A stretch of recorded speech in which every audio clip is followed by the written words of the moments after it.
Hello everyone, I just wanted to make a quick video about the other terrain creation program that I use, which is World Creator.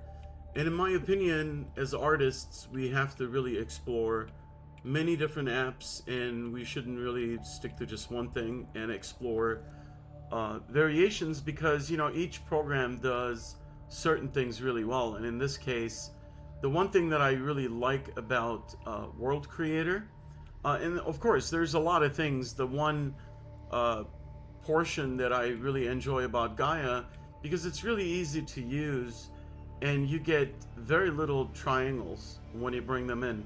And I'm not sure how that works, but I do have issues sometimes with World Creator, and I always have to kind of blur it, but then it does it too much. But today I want to keep this video really short. I think these long videos take a lot of time for editing, so I will be making very short videos from now on.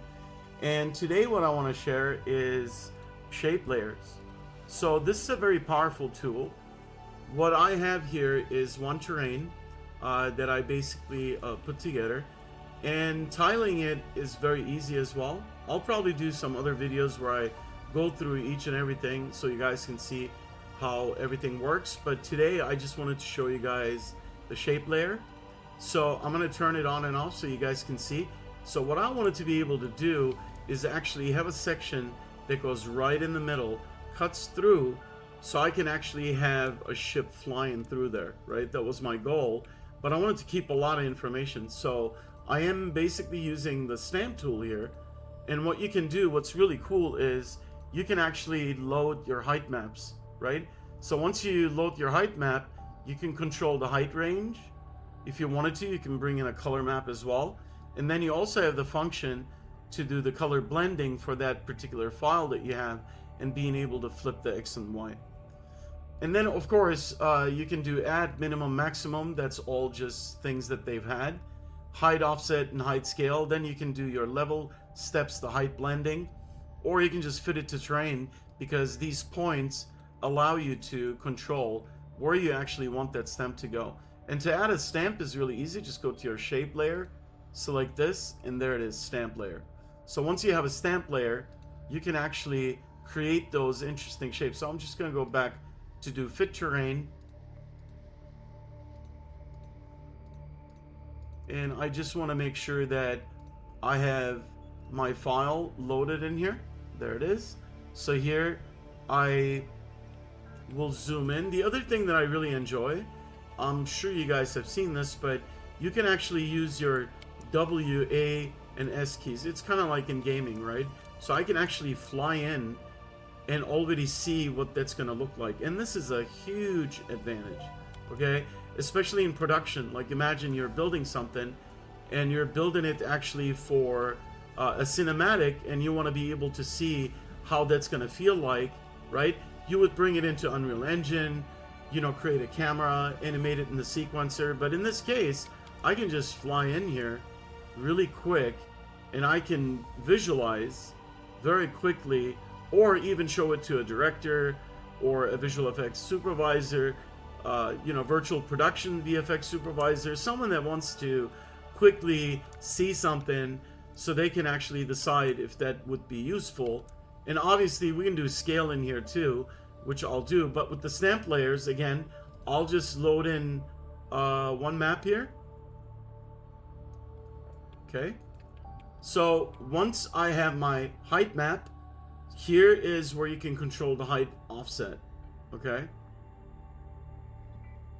And then if I turn on my layer here, my shape layer, you can see my stamp is basically in here. I got two of them, right? So if I turn on the stamp, you can see that this height map now is actually creating that section that I could utilize, right? So again, your level step, that controls how high you want it. And here I'm just going basically low or high in that case. And this level step and follows, obviously, the map that you're bringing in, right? So in this case, let's say we have a height map like this. And then you also have your height range, which is great. So you can control your height range, right? Or you can bring in a color map, which I really like. So in this case, again, you can see now that I can actually take this and make the change within a terrain using another height map to actually bring it in. Let's say we want it in the corner. Let me actually pick something that's more obvious. Let me actually pick a shape like this. I'm just trying to find something that's interesting enough here. So it's really easy for you guys to see. I'll just pick this one here.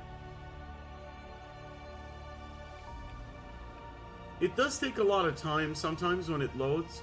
You know, it could definitely crash, but you can always hit the F key. So if you get lost, if you're new to this program and you totally lost it, and then you also have the option to add water. So you can basically click here.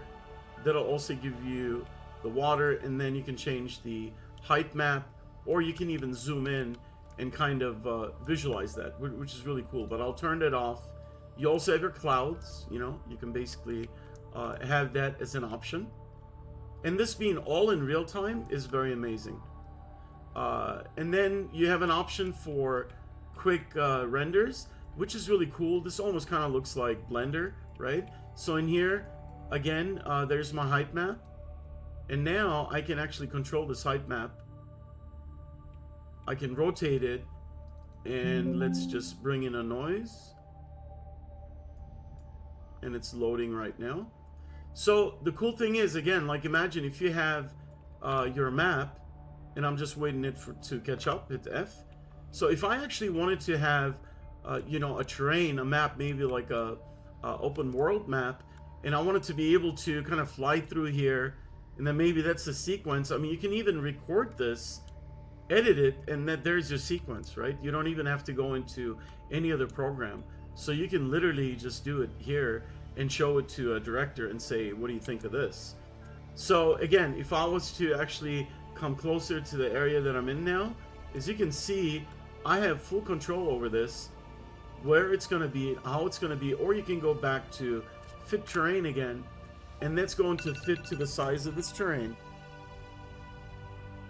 So anyways, if you guys are interested, I'll make more videos, and it's really easy to export your stuff. Let me just quickly show you guys that you just go into your export section, and under export, you just have this plus button. It's really simple. I already got my height map. There's two sections here that are important. One is actually up here under default. You can basically choose your compression level. I usually leave it at default. And then here, you want to load Unreal, or if you're using Unity, in this case, for me, it's Unreal. Again, Unreal. And then you just go to the bottom and hit export. That's all it is. And the same thing goes for the other maps. So here, I can actually go into a color map. And then if I have my materials, I can just turn them on here. I'm just waiting for the computer to catch up, and I'll go into this view, which is the high quality render. So now if I go into my materials, and I'm just, again, waiting for it to catch up, I basically have 3 different colors, but there is quite a bit of stuff that you can do actually with these textures. You have unlimited layers. I mean, that's a really good way to sort of control things. I'll just get rid of my bottom color. I'll just turn these guys on. And then you start getting in some color. And the other cool option is, what I really find useful with this program is gradient. So you have the gradient option, right? You can basically come into presets, and you can pick from a variety of these.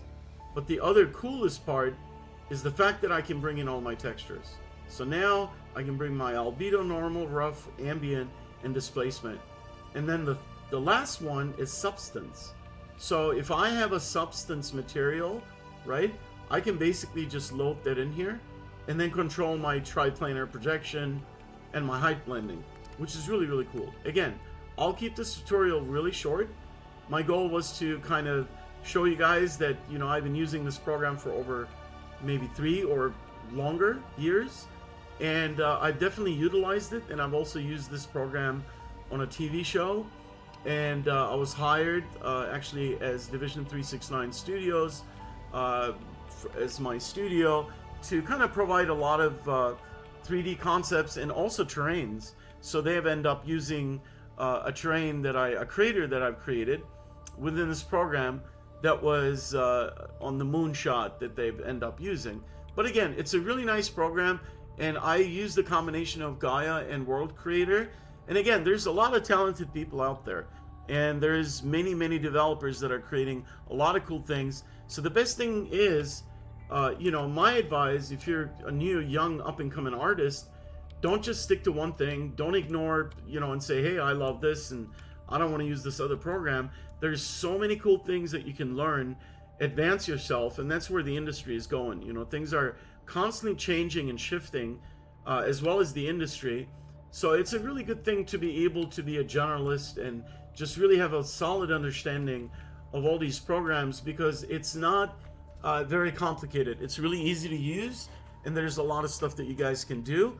And then again, like I said, I have a lot of different projects that I've created. Like there's this terrain that I'm actually working on right now. It'll load. This is usually like the default that loads in. I'll just give it a minute. And as you can see, it does a really good job, and I really like the way this program renders stuff.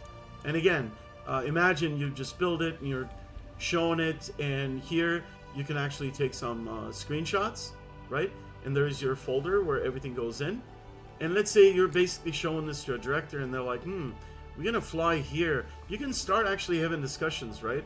Oh, okay, so if this is the starting point, then I can actually go in and fly over this environment, and we can have a discussion without motion boards, storyboards, long meetings back and forth.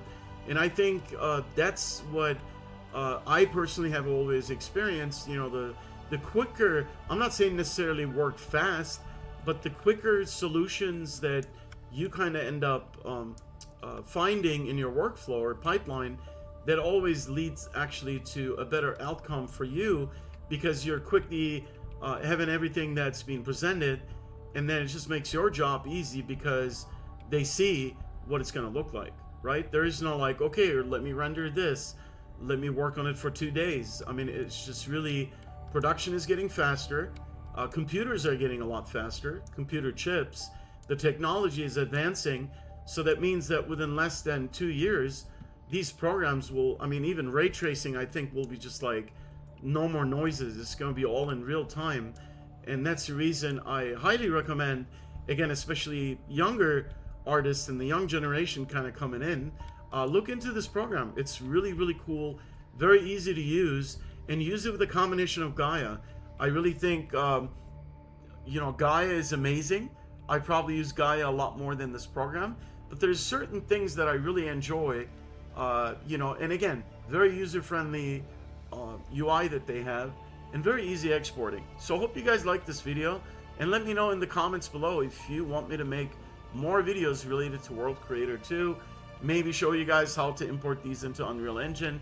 And again, thanks for watching, have a great Sunday, and I'll speak to you guys on the next video. Bye.